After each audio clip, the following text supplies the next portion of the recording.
Hi, and welcome to Safety at the Frontline. I'm Jaren from Frontline Data Solutions, here to get you up to speed on the latest safety news. I want to start off by saying happy 4th of July to all of our listeners.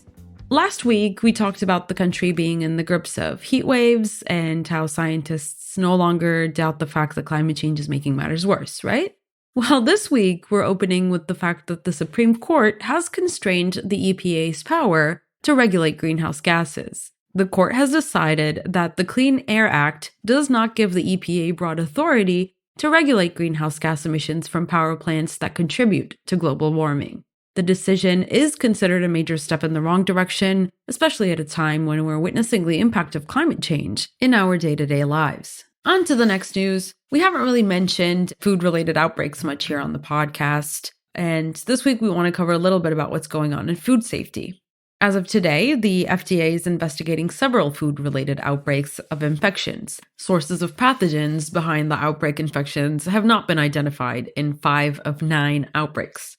One outbreak of infections from E. coli has been declared over with 10 patients identified. 3 other outbreaks from yet unidentified sources have seen patient counts go up in the past week. The count for an outbreak for 2 strains of salmonella in non-identified products has increased to 56, and the count for an outbreak of listeria went up to 22. Lastly, an investigation of a hepatitis A outbreak linked to fresh strawberries continues in the US and Canada. In the US, 18 confirmed patients have been identified, with 13 of them having been hospitalized. Last news of the week, the Department of Labor recently announced $11.7 million in Susan Hardwood Training Grants to support training and education for workers and employers. The goal of this grant is to help identify and prevent workplace safety and health hazards. Administered by OSHA, the grants will target disadvantaged, underserved, low-income, and other hard-to-reach at-risk workers and employers. Those who are interested can submit their applications by August 1st.